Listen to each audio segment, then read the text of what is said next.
A Dog of Flanders. Jan Das and Little Nero. In Flanders, which is now a part of Belgium, there was once a small village where an old man named Jan Das lived. This village was about 5 kilometers from Antwerp, a large seaport city. It had a wide canal running through it, where barges carried their loads to and from the sea. There were about 20 houses and farms there, and all of the houses were painted white. The land around was very flat and green. The people raised cows and grew grain which they took to the windmill in the center of the village. Across from the windmill there was a little gray church. It had 1 bell in its steeple, which rang often throughout the day and night. The tiny hut of Jan Das was on the edge of the village. From his doorway he could see tall grass growing along the canal, long lines of poplar trees in the fields, and even the tall steeple of the great cathedral in Antwerp. He didn't have a farm, but only a small garden where a few beans and cabbages grew. During the war, Jan got hurt in the fighting. After that, it was difficult for him to work, and so he was very, very poor. His job was to take milk cans from the village farms and to sell the milk in Antwerp. Every morning he put the cans in a little cart and slowly limped along to the city, pulling the heavy cart.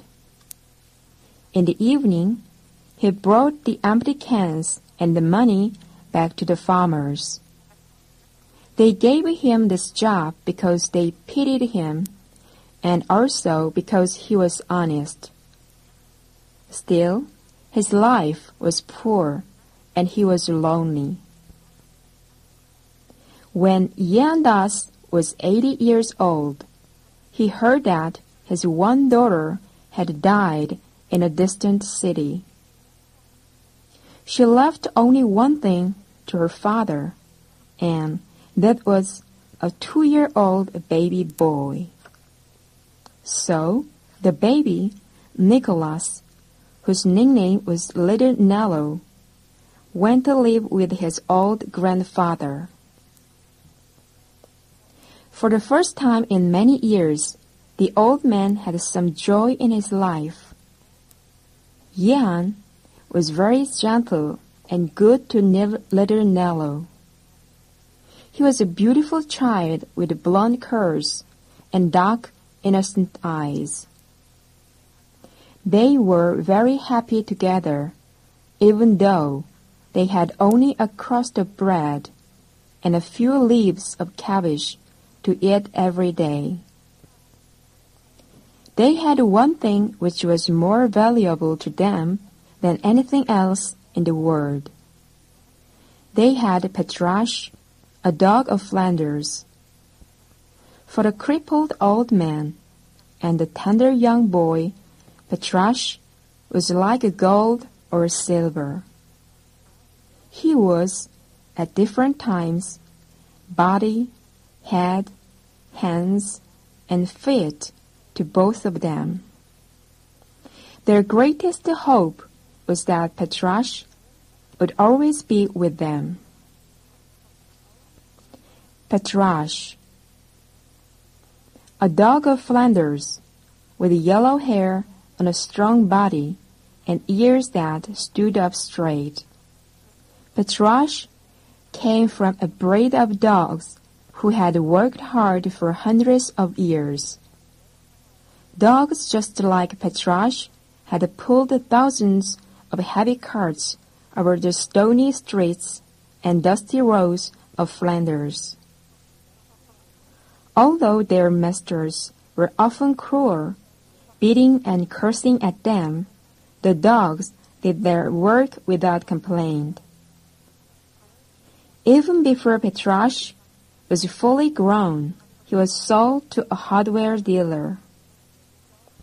This man was a drunkard and a brute, and the life of the young Petrarch was a life of hell. The dealer filled his cart with brass pots and tin buckets, and he made Petrarch pull the heavy load. They traveled both night and day all over the country. It was hard, painful work for Petrarch, while his master walked along easily smoking a pipe. One day, after 2 terrible years with the bad master, Petrarch was struggling along with the heavy cart. It was a very hot day in the middle of the summer. But the hardware dealer would not let him stop to get a drink from the canal. Instead, he whipped poor Petrarch and cursed at him. Petrarch had not eaten for 24 hours, and his last drink had been more than 12 hours before. The dust from the road made him blind. The sun burned him like fire. His body was weak from the weight of the cart and sore from the blows of the whip. Finally, he stopped because he fell down. There he lay in the hot sun in the middle of the road. He was very sick and almost dead. And then, what medicine his master gave him. He kicked him in the ribs, he hit him with a piece of wood, and he shouted at him to get up. But Petrarch didn't get up. He couldn't. The cruel hardware dealer never once thought of helping him. After a while, he kicked the dog's body into the grass, and he left him there to die. The road was quite busy that day, with hundreds of people hurrying to Louvain. The next day was the day of a big fair in the city, and so the people were in happy holiday spirits. Most of them didn't even see the dog lying there at the side of the road. The ones who saw him passed by anyway. No one cared about a dead dog. Before long, however, a crippled old man came along. He didn't look like the others, for he wore old clothes and he walked very slowly. He looked at Petrarch and he paused. Then he knelt down beside the dog and looked at him with eyes full of pity. It was Jan Das, and with him was the rosy-cheeked little Nello. That was how they met their beloved friend Petrarch. Old Jehan carried the weary dog back to the little hut, and he nursed him back to health. But it took a few weeks before Petrarch could even stand up again. In all the time, the dog never heard a rough word from them.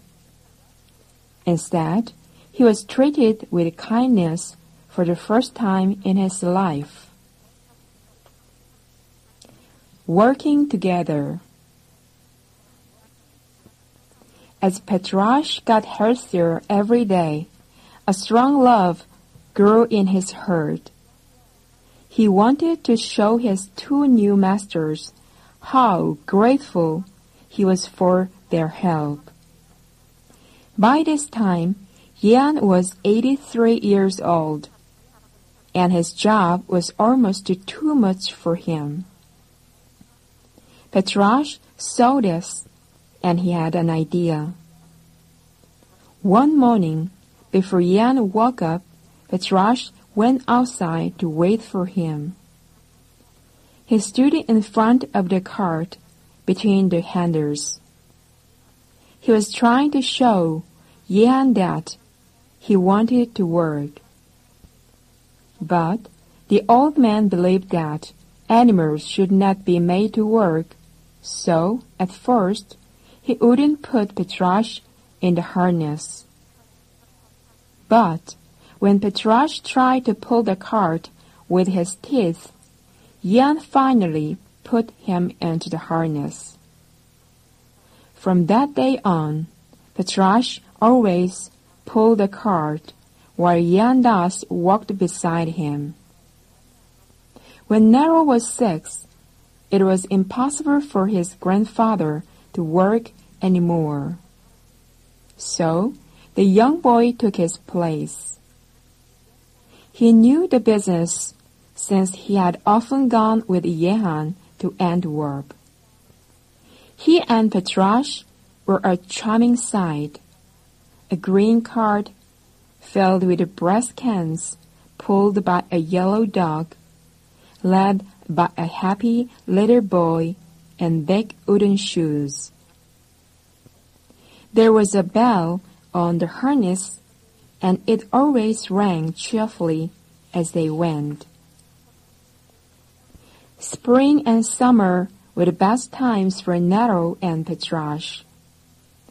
Everything was green. Flowers bloomed in the tall grass by the canal, and the sky was very blue above the flat land of Flanders. After work, the two of them played in the fields or lay down by the canal to watch the barges. Jehan always waited for them in the doorway of the hut when the church bell rang at 4 o'clock. Of course, in winter it was harder. When they woke up, it was still dark and very cold. The snow made Nero's arms and legs hurt, and the icicles cut Petrash's feet. The land was bare and gloomy, and they always felt hungry. Even then, they never complained. Sometimes a housewife in Antwerp brought them a bowl of hot soup, or a kind trader threw a few pieces of coal into their cart as they passed. Sometimes a woman in their own village told them to keep some of the milk for themselves. When these things happened, they were very happy, and they ran home after work to share their good fortune with old Jehan. All in all, the three of them were satisfied with their lives. After all, they were together. Nero's secret. As the years passed and Nero became a young man, Petrash understood his herd better and better. To the people of the village and to those he met in Antwerp, Nero seemed to be a simple, hard-working peasant boy. But Nero had a secret. He was in love with art, and the famous painter Rubens was his guiding spirit. Rubens was the greatest artist who ever lived in Flanders. Because of him, Antwerp was famous all over the world. His paintings were so magnificent that they moved the hearts of all who saw them. Although Rubens had lived in the 16th century, he was still loved by the people in Nero's time. In fact, Rubens' tomb was inside the huge cathedral of Saint Jacques in Antwerp. It was the steeple that could be seen from the doorway of the little hut. Perhaps Nero first saw it when he was only a baby. Anyway, he often visited the cathedral where his hero Rubens was buried. Petrarch knew that the people of the village went to the little grey church on Sundays. So, at first, he did not understand why Nero went to the cathedral almost every day. While Nero was inside, Petrarch had to wait for him out on the street. The dog was unhappy to be left alone so often. Besides this, there was something else that troubled Petrarch. Whenever Nero came out of the cathedral, he was not himself. He was sometimes very excited, and he was sometimes very quiet, but he always seemed strange to Petrarch at those times. What is inside the cathedral? The dog wondered. But of course, he couldn't speak, and so he couldn't ask Nero this question. One day, Petrarch decided to go inside the cathedral to find his young master. He shook off the harness and he climbed the huge stone steps. Then, he hid behind one of the pillars until someone opened the door to come out. When no one was looking, Petrarch dashed inside. It was cool and peaceful there. He heard the music of an organ echoing in the lofty chamber. He wandered around a bit, and then he saw his friend. Nero was kneeling in front of a white marble coffin, which was Rubens' tomb. He was whispering a prayer, and tears were streaming down his face. Petrarch hid behind a bench to watch him. Nero got up slowly and walked to the place where the choir sat during church services. Petrarch could see a large painting of Christ's mother, Mary, hanging on the wall there. Nero stared at the painting for a long time. Petrarch also saw 2 more paintings, but they were covered with large white sheets of cloth. Finally, Petrarch walked over to Nero because he was worried about him. Nero patted him gently and started to lead him outside. Before they left, however, Nero pointed at the 2 covered paintings on the wall. "If I only could see them," Nero cried. "If only I could see them." The covered paintings, like the one of Mother Mary, were masterpieces of Rubens. But no one was allowed to see the covered works unless they paid some money. Of course, there was no hope for poor Nero to get the extra money to pay. He was completely unhappy because it was his greatest wish to see them. You see, Nero was special. He had something in him which few people have.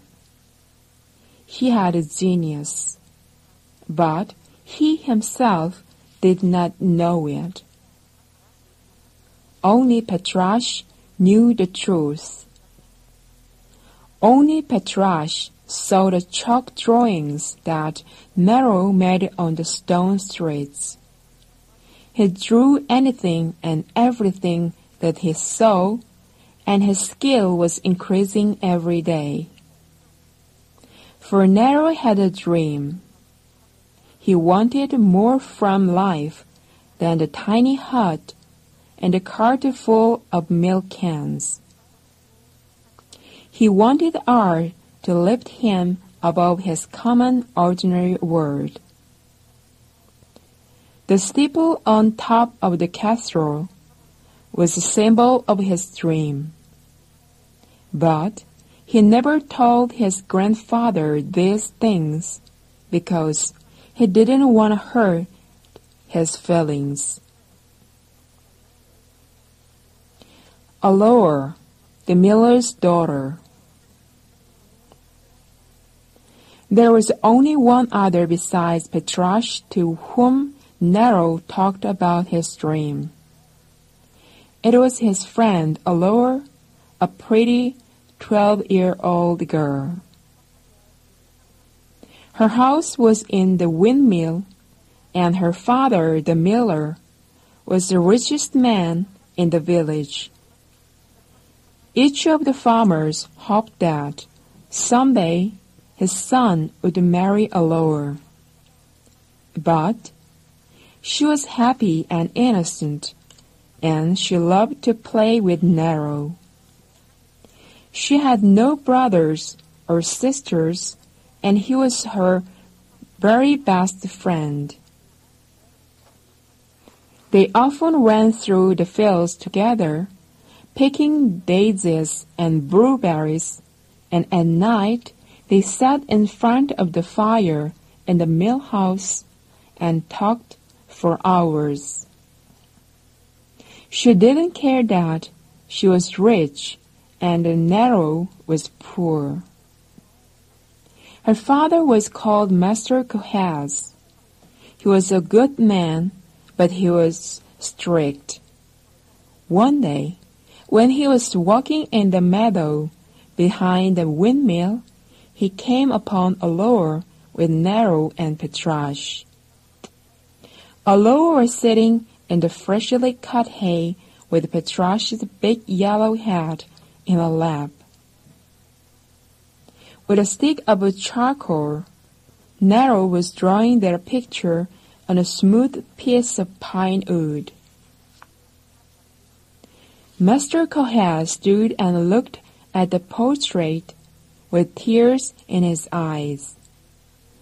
It was such an excellent likeness of his beloved daughter. But he scolded Allure for sitting in the field doing nothing, and he sent her indoors to help her mother. Then he snatched the picture out of Nero's hands and said, "What is this foolish thing?" Nero blushed and hung his head. "I draw everything that I see," he replied. The miller took a silver coin out of his pocket and stretched out his hand to Nero. "Drawing is an ever waste of time," he said. "However, this looks just like Allure, and so her mother will like it. Take this silver and give me the picture." Nero put his hands behind his back. "Please keep your money and the picture too, Master Cohas," he said. "You have often been good to me." Then he called Petrarch, and they walked away across the field. I could see the covered paintings in the cathedral with the money, Nero whispered to Petrarch. "But I couldn't sell her picture, not even for Rubens. That night, Allura's father was talking to his wife, and he was worried. Allura must not be with Nero so often. Some trouble may come from their friendship in the future. He is 15, and she is 12, and he's a handsome young man. Mrs. Kohatz was looking at the lovely portrait of Allura over the stove. He is such a good and loyal lad, she said. Even if they were to marry someday, it wouldn't be so bad. Although he has no money, he would make Allura happy. Her husband had his pipe on the table. You're a fool. That boy is a beggar, and he wants to be an artist. They are not to play together anymore. If they do, I'll send Allura away to church school. The woman was frightened, and she promised to make Allura follow her husband's rule. But she was very sad that Allura and Nero had to be separated. The separation. Mr. and Mrs. Kohatz did not tell children directly, but there were many ways to keep them apart. Nero soon realized that he was not welcome at the mill house anymore. He felt a pain in his heart whenever he walked past it. Now the door was closed, and Allura sat inside, crying as she did her knitting. Sometimes, when they met by chance, she would still run to the boy she loved and try to hold his hand. But he was more worried about her than he was worried about himself. We must not make your father angry, he said sadly, pulling his hand away. He thinks that I make you idle. And all this time, the portrait of Allura hung on the wall in the kitchen of her house. Nero thought it was a very hard thing that his picture was accepted, even though he was not. He never complained to anyone, and yet the world did not look bright to him anymore. The stone miller did not change his mind. In fact, he hardened his will against Nero, who was guilty of nothing except being poor. For the first time in 6 years, Nero was not invited to Allura's birthday party. On the day of the big party, Allura found Nero by the canal and sobbing. She told him the bad news. Nero kissed her on the cheek and said, "One day it will be different, Allura. One day that little piece of pine wood in your father's kitchen will be worth its weight in silver. He will not shut the door against me then. Love me always, Allura, and I'll be great." "And if I don't love you?" asked the pretty girl, teasing him. Nero looked up into the distance where he saw the steeple of the cathedral. "I'll still be great," he answered. "Oh, I will die." She left him then to get ready for her party, and Nero stood there, dreaming of the future. One day I'll return to this village, he thought, and I'll be honored. The people will say to each other, he is a king among men, for he is a great artist, famous throughout the world. Then Master Kohatz will be proud to me as his daughter's husband. I'll give grandfather a long fur coat, and I'll give Petrash a collar made of gold. I'll build a white marble palace here on this spot with a view of the steeple. It will be a home for all poor young boys. And if they try to thank me, I will say, no, don't thank me. Thank Rubens. Without him, I would be nothing. So, Nero felt happy because he believed in the future, and he and Petrash went back to their little hut. They had a meal of black bread, while all the other children in the village were eating big round cakes and gingerbread. The noise of dancing and laughter made Jan ask, "Why are you not at the millhouse, Nero? You've never missed her birthday before." "Master Kohatz has something against me," he said. "Have you done something wrong?" "No, grandfather. I drew a portrait of Alua on a piece of wood. That's all."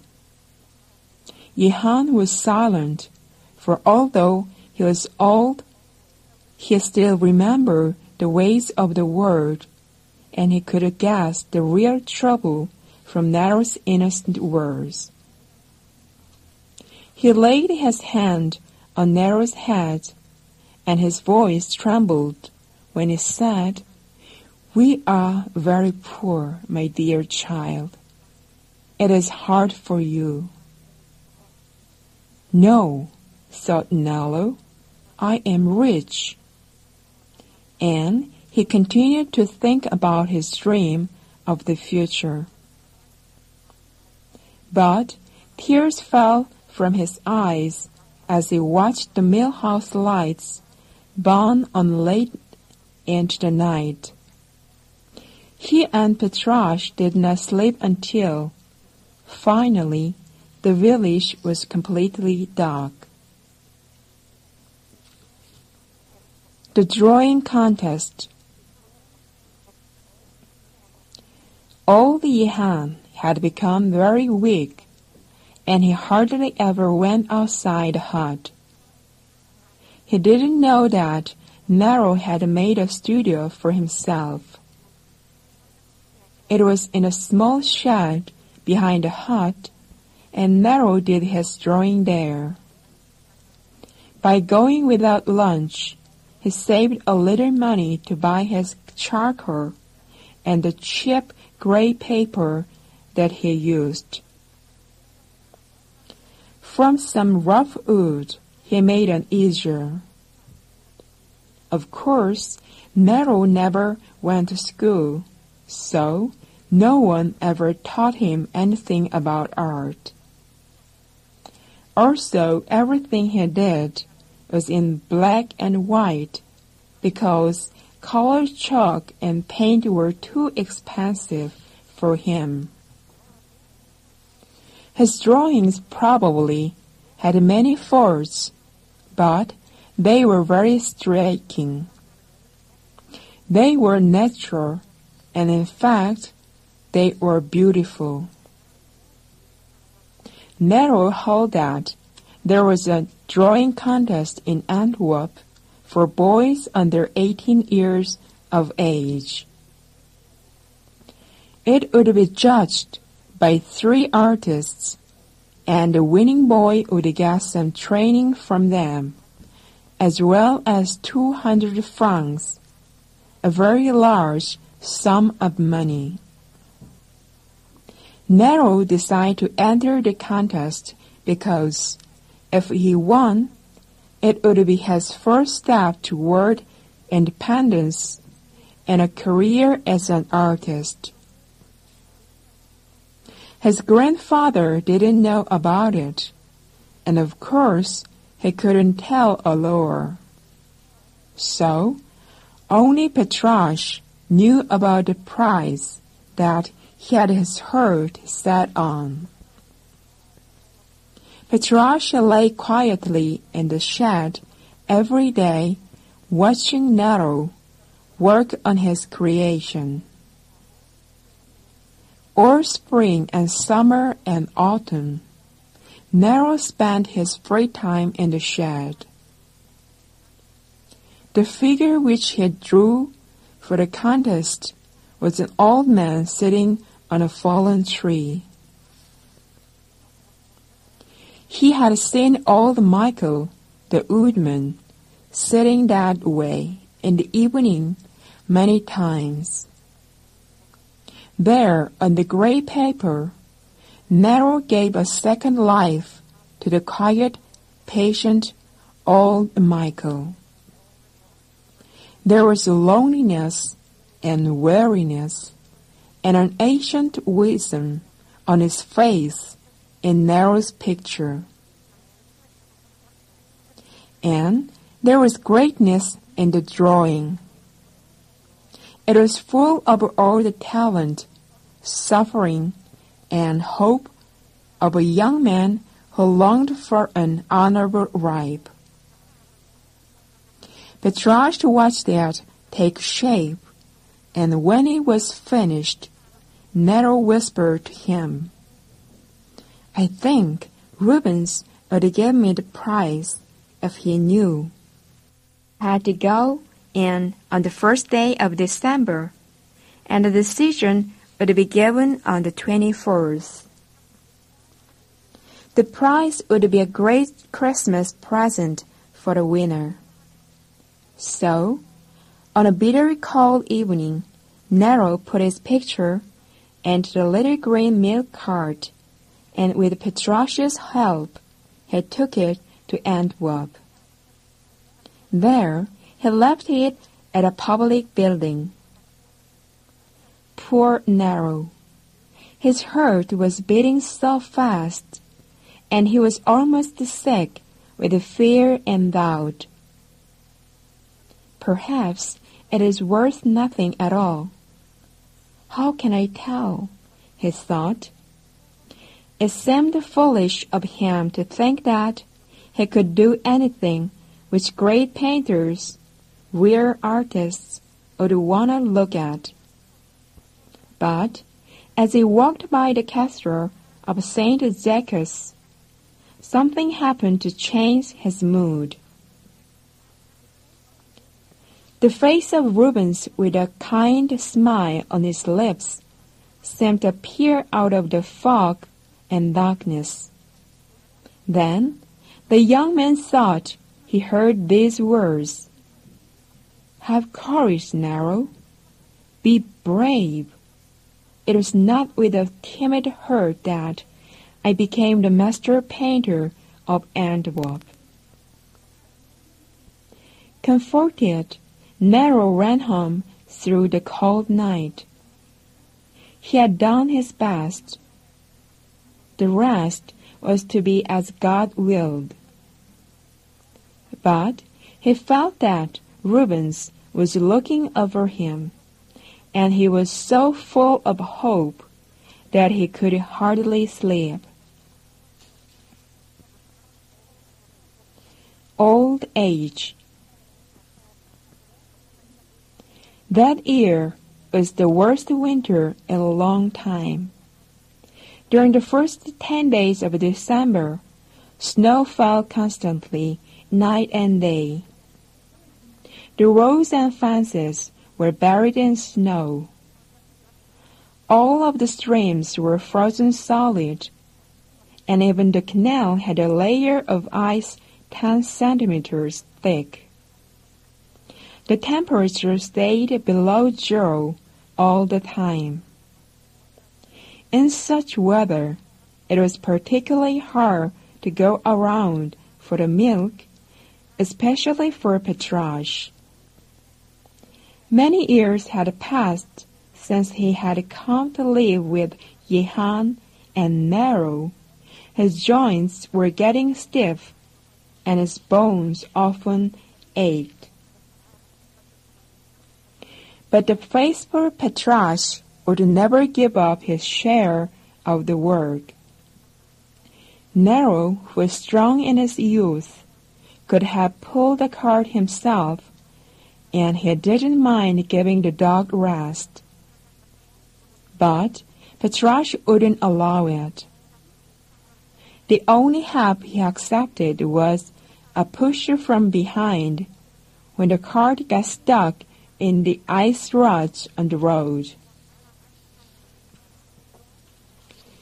Petrush had lived in the harness, and he was proud of it.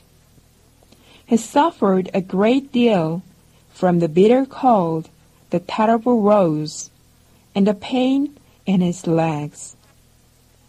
But he kept on working with a steady patience. "I will never rest until I die," thought Petrush, and sometimes it seemed to him that time of rest was not very far off. His sight was not as good as it had been, and it was painful to get up each morning. But when the church bell rang at 5 a.m., he got up as quickly as he could and was ready to begin the day's work. Jehan Das and Petrush had shared many years together and many crusts of bread. Now they shared old age. With a withered hand, Jehan stroked Petrush's head. "My poor old dog," he said, "we shall soon lie quiet together, you and I." The hearts of the old man and the old dog ached together with the same thought. When they were gone, who would care for their darling Nero? The fire. The next afternoon, as Nero and Petrush returned from Antwerp, they found something in the road. It was a pretty little puppet dressed in red and gold. Nero asked around in the village, trying to find its owner, but he couldn't. It was a shame that no one should enjoy the little tambourine player, which had not been damaged at all by the fall in the snow. "It's such a pretty toy," Nero thought. "It's just a thing to please a lover." After dark, he and Petrush walked over to the mill house. He knew her room was on the second floor, and he saw a light on inside. There was a shed with a sloping roof beneath her window, so he climbed up on it and tapped softly. Alora pulled back the curtains and looked out half frightened. When she saw that it was Nero, she opened the window. Nero put the tambourine player into her hands. "Here is a doll I found in the snow," he said. "Take it, and God bless you, dear Alora." Then he slid down the roof before she had time to thank him, and he ran off into the darkness. Unfortunately, there was a fire that night at the mill. Many storage sheds and much grain were destroyed by it. However, the windmill and the house were unharmed. Mr. Kohatz was very angry, for he believed that the fire was not an accident. Fire engines from Antwerp hurried to the mill, and all the people of the village went to help. The noise awakened Nero, who also ran over. But when the miller saw him, he pushed him roughly. "You were seen around here tonight," Master Kohatz said. "I believe that you had something to do with this fire." Nero was shocked because he had done nothing wrong. Nevertheless, the miller said this openly in the village the next day. No one really believed that Nero had set the fire, but they liked to gossip. He had been seen in the yard after dark, and perhaps he had been angry about being separated from a lower. The people were all poor and rather ignorant, and their greatest hope was to get the miller's wealth for their sons. To stay in good favor with Mr. Kohatz, they thought it best not to be kind to Nero. When a milk buyer from Antwerp came with a large cart pulled by a mule, most people sold their milk to him instead of to Nero. Only 3 or 4 remained faithful to the little green cart. Although Petrarch stopped as usual at all the familiar gates, the neighbors had only cold looks for him and Nero. The cart became light, and so the coins in Nero's pouch were very, very few indeed. The young man tried to be brave as the whole village turned against him. He kept hoping that his drawing would win the contest. "If I win, perhaps they will be sorry." But now he had very little to do except to sit in the cold hut with his grandfather and Petrarch. It broke all the Jan's heart to hear that Nero was blamed for the fire. Mrs. Kohatz was crying when she said to her husband, "You are very cruel to the lad. Surely you know he is innocent, and that he would never dream of any wickedness like starting a fire."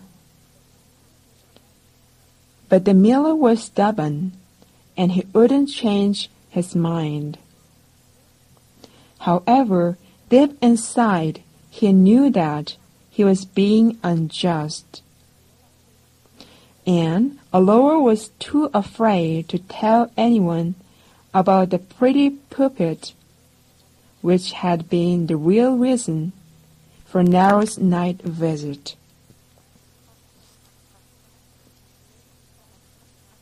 A great sadness.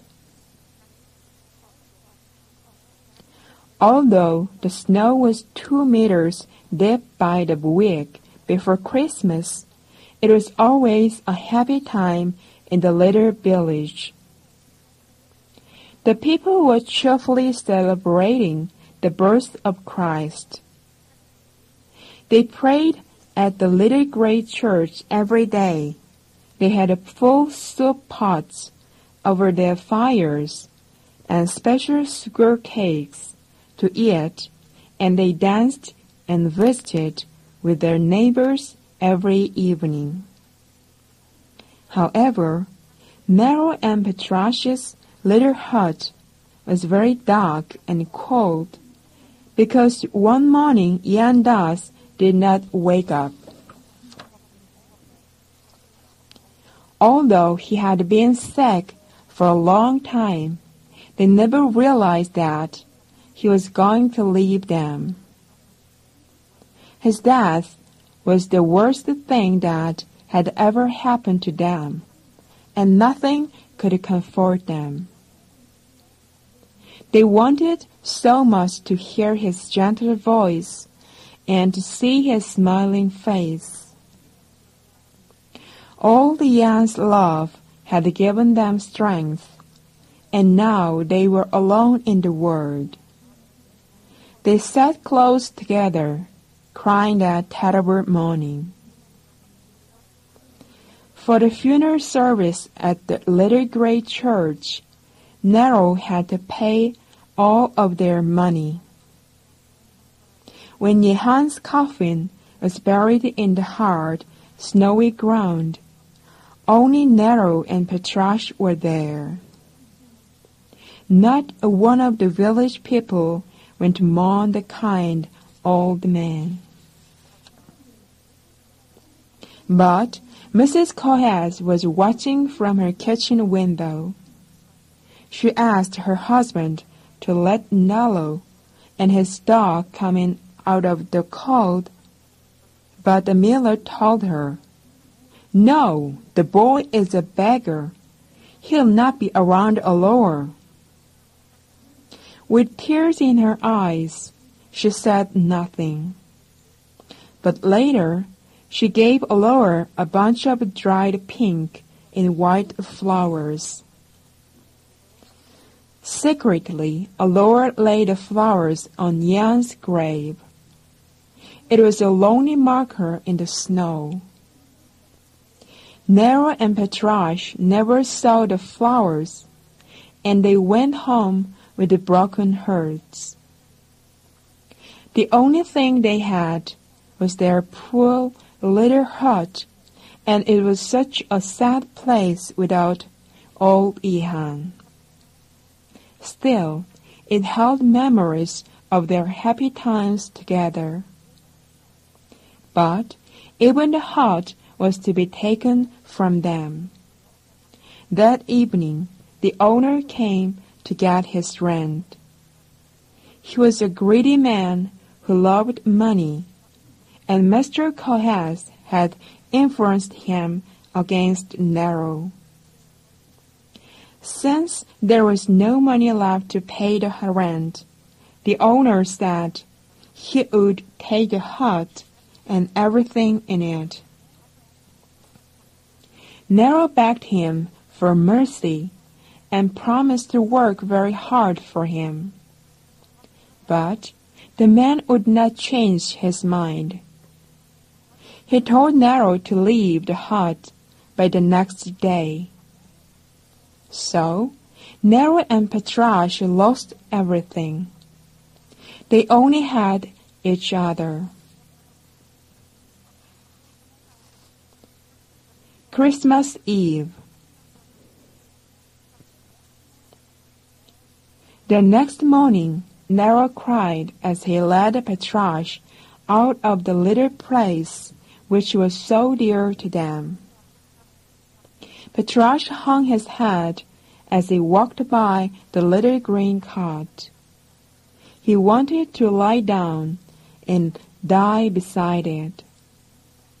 However, he knew that Nero needed him, and so without looking back, he followed his young master down the road to Antwerp.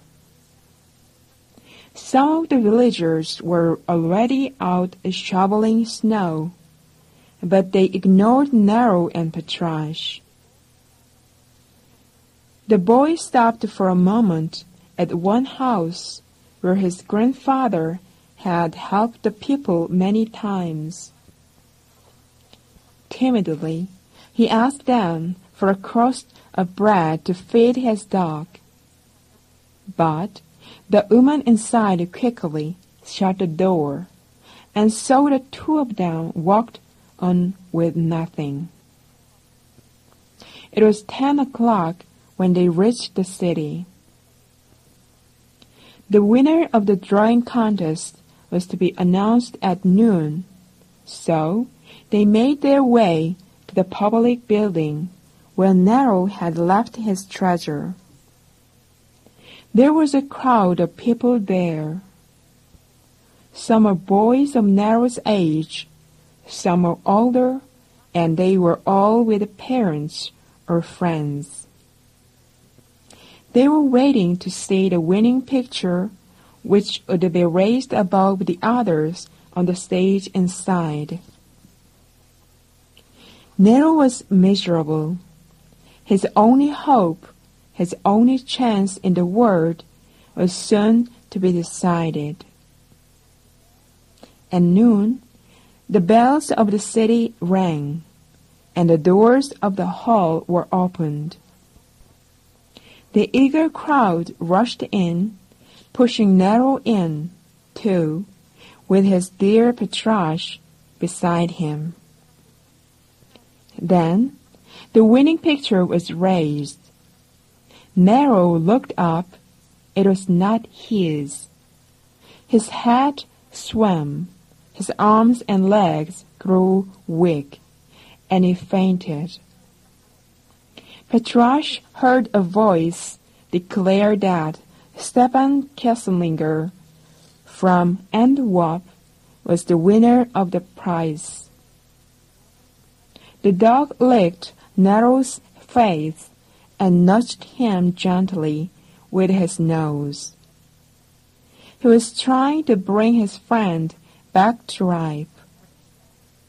There, Nero lay on the stone floor with the boys shouting congratulations all around him. But the congratulations were not for Nero. They were for the son of the merchant who had been studying art for many years. When Nero finally woke up, the hall was almost empty. He staggered to his feet and put his arms around Petrarch's head. In a weak voice he said, "Oh, Petrarch, it's all over." The brown leather wallet. Both of them were weak from sorrow and hunger, and it took them a long time to walk back to their village. The snow was falling fast, and a bitter wind was blowing from the north. They heard the bell at the church ringing 4 o'clock when they finally arrived. Suddenly, Petrarch stopped because he smelled something that was buried in the snow. He dug down and pulled it out with his teeth. It was a wallet made of brown leather. Nero took the wallet and held it up to look at it. It had the name of Master Cohas on it, and inside, Nero found 2,000 francs. It was a fortune. He put it into his pocket and led Petrarch straight to the mill house. Then he knocked loudly on the door. The miller's wife opened it, and Nero could see Alora standing right behind her. Both of them were crying. "Is it you, Nello?" Mrs. Cohas asked through her tears. "You'd better leave now before the master returns. We have much trouble here tonight. My husband lost his wallet in the snow, and he has all of our money in it. He's out looking for it now, but he'll never find it in the snow." and means ruin for us. He's very angry and upset, so don't let him find you here." "Please let me in for a moment," said Nero. "I have the master's wallet." Petrasha dug it out of the snow. He had put the wallet with all of the money in it into Mrs. Koha's hand, and he called Petrasha inside the house.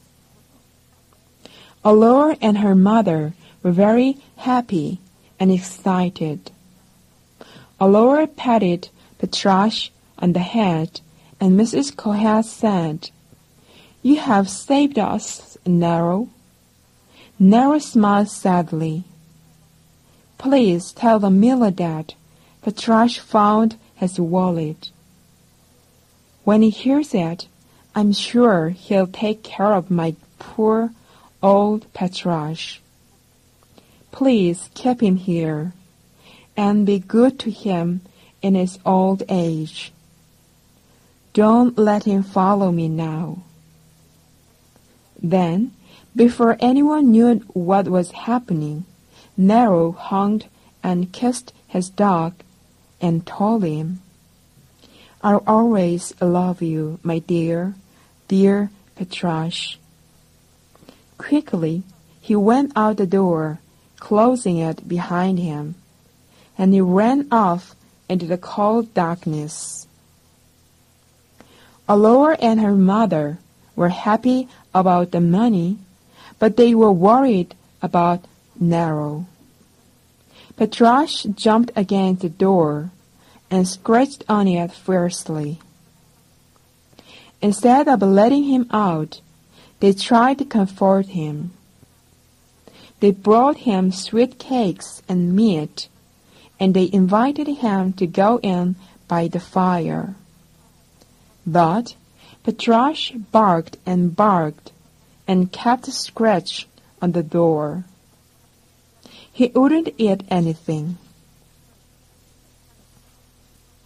A change of heart. At 6 o'clock, the miller came in the back door of the house. His face was pale, and his voice was trembling. "We looked everywhere," he said, "with shovels and with lanterns, but we couldn't find the wallet. It's gone, and we are ruined. We have nothing." His spirit was broken, and he sat down rubbing his eyes. Then his wife gave him the wallet and told him the story about Nero and Petrasha. He couldn't believe his ears. He covered his face with his hands and began to cry. "Nero has saved us, but I was so cruel to him. I do not deserve such goodness from him." He felt completely ashamed. Shyly, Allura said, "Father, may Nello come to our house again now? Can he come here tomorrow?" The man hugged his daughter, nodding his head. "Of course, Nero is welcome here on Christmas Day and on any other day. I have done wrong to him, but I promise that I'll make it up to him. And the dog, where is Petrasha? Tonight he'll have a feast. Give him the best that we have." He found Petrasha lying in front of the front door. "Come, Petrasha, good dog," he said. "Come, eat and rest by the fire. Tomorrow morning I go and get Nero. I'll bring him back here, and I'll make him my son." But the faithful Petrasha would not move from the door. Only he knew that Nero was alone, freezing and starving in the cold, because he could not go back to the little hut. The only thing he wanted was to escape from the house and to find his Nero. That night, many neighbors came to the mill house to drink wine and eat baked goose in front of the warm fire. After all, it was Christmas Eve.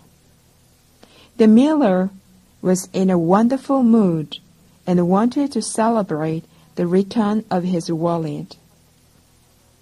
He told everyone about the wonderful thing the Nero had done. He said that from the next day, the boy would be an honored guest at the mill house, and that he would give Nero many presents. But still, Petrarch would not move from the door.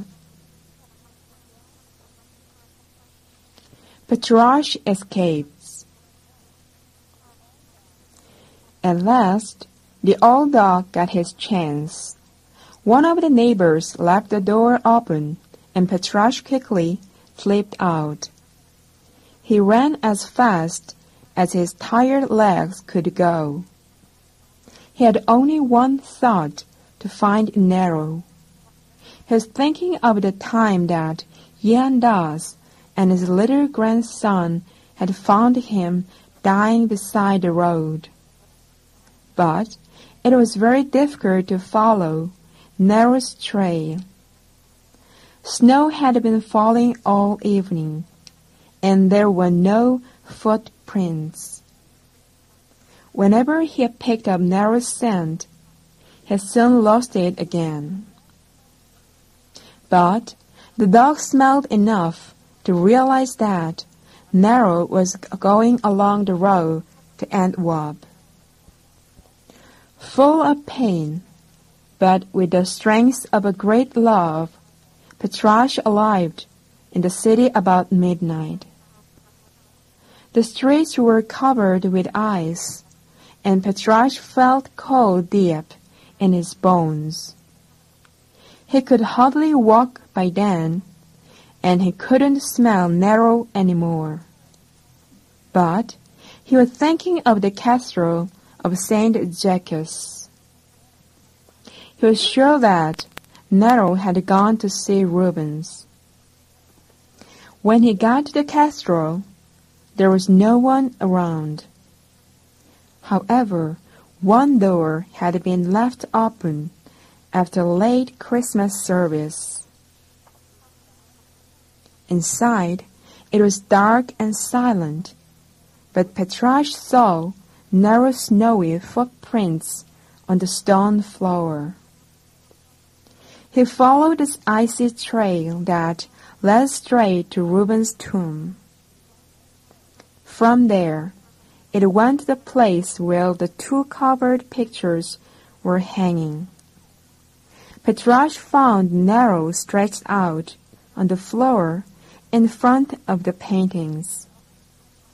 He crept up and touched his young master's face.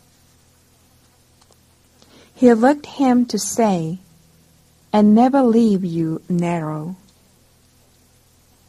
The weak boy raised himself up a little and put his arms around Petrarch. "We'll lie down and die together," he said. "No one cares about us, and we are all alone." Petrarch snuggled closer. There were big tears in his brown eyes. He was terribly sad for Nero, but not for himself. For himself, he was satisfied to be with Nero again. They lay there on the freezing stone, which was even colder than the snow outside. They dreamed of the happy times when they had run through the summer flowers and had been greeted by old Jan's smile. Suddenly, a great white light lit up the cathedral. The full moon had broken through the clouds. Shining on the snow, the moonlight was as bright as dawn. It woke Nero from his dream. With his last bit of strength, he stood up and grabbed the sheet up that covered the two paintings. He drew them back, and the moonlight lit up the masterpieces. Nero burst into tears when he saw them. "Oh God, I have seen them at last," he cried. "It is enough." Then his legs failed him, and he fell to his knees. Still looking up at the two great paintings of Rubens, he smiled a smile of joy.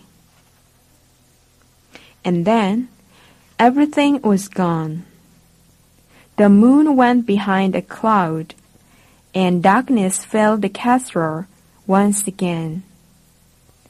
Nero wrapped his arms around Petrarch and whispered for the last time, "Petrarch, we'll always be together."